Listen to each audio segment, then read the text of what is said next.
So looking at the asymptote, C's asymptote is at -3 and 1.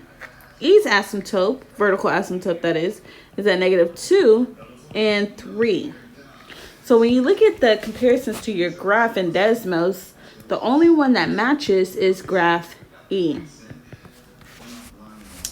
Looking at B, part B, you're going to do the same thing and match your graphs up.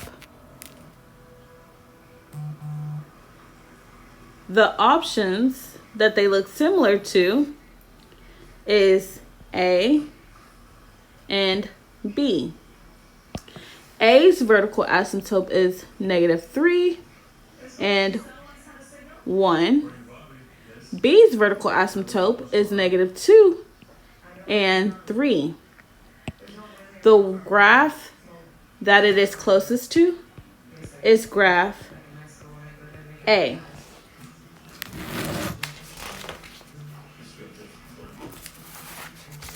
Question number 8.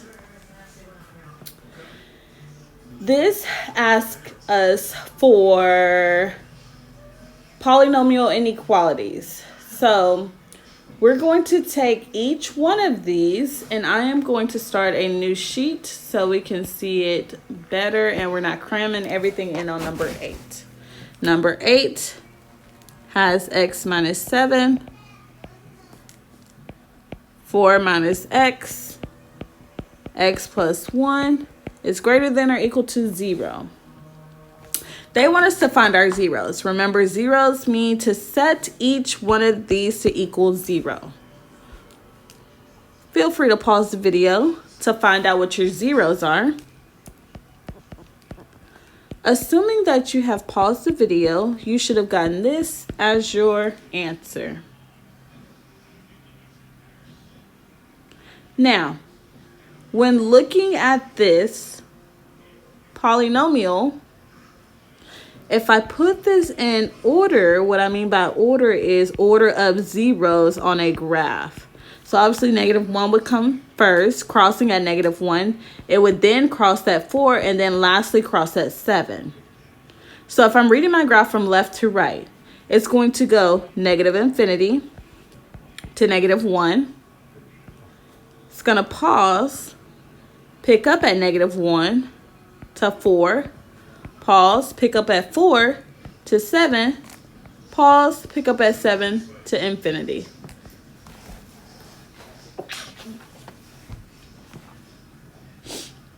So the interval that we have are as listed above. Sorry, excuse me. We are going to do test values, and where I'm going to get these test values are just going to be incorporated from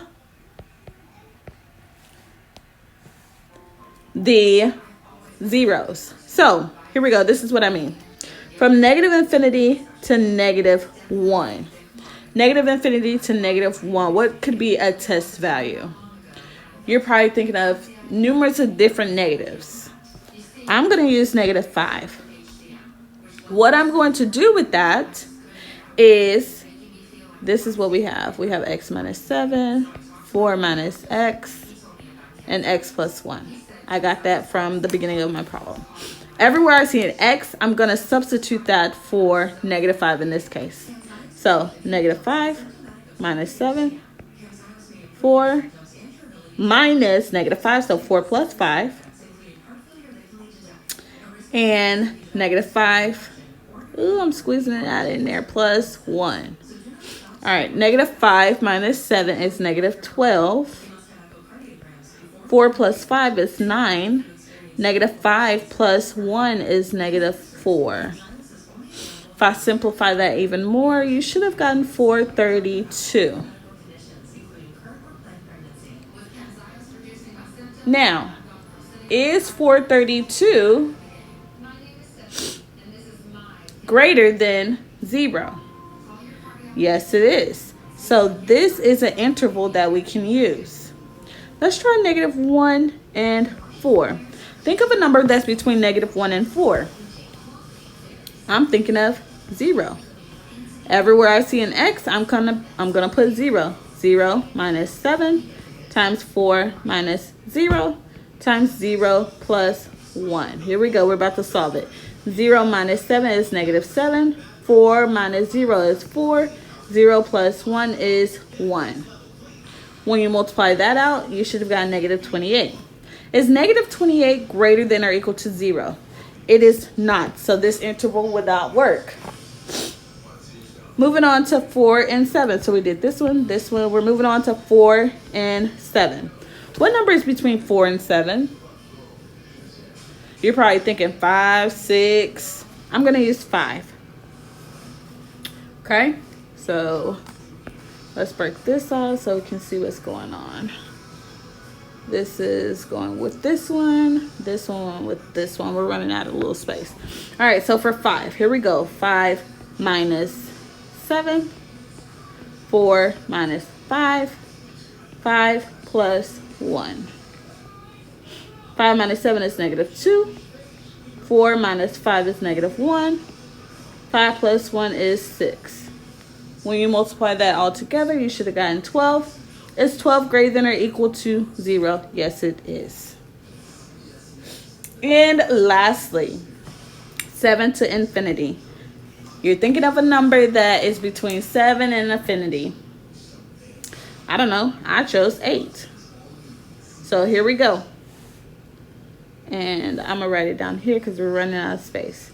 8 minus 7 times 4 minus 8 times x plus 1. 1, negative 4. This should have been 8. 9. When you multiply that all together, you get negative 36. Is negative 36 greater than or equal to 0? It is not. So your interval that goes in your answer is negative infinity and negative 1.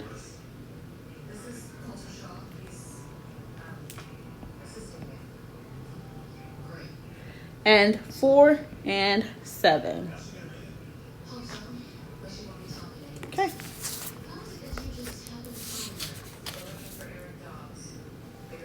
Number 9, you're going to type that into Desmos as well.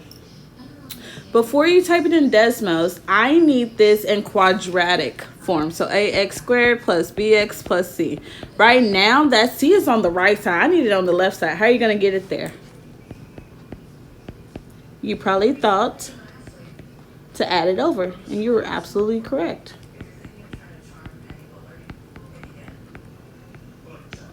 Now you can type it in Desmos. When you type it in Desmos, your zeros were 2, 2, and 4. I'm going to leave those as open circles because I noticed that inequality is an open circle. If your inequality was less than or equal to, it would be a closed circle.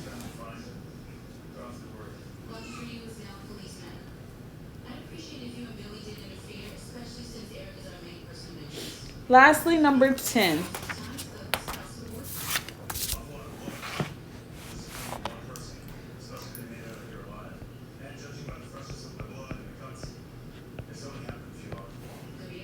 I want this to move my 4 over. In order to do that, I have to make it negative. Negative 4, negative 4. I need a common denominator. So that means if I need a common denominator, I need to multiply that numerator by x minus 3.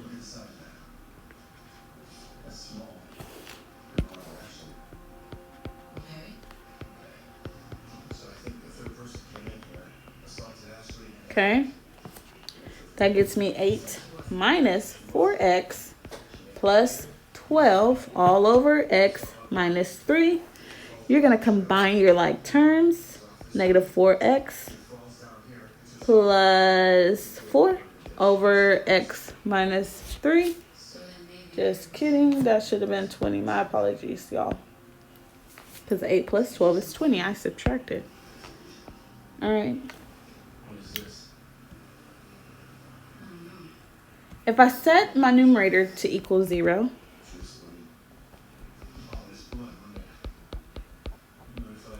I want you to solve that Tell me what it is. And then I want you to set your denominator to equal 0. I want you to solve that and tell me what it is. You should have gotten x equals 5 and x equals 3.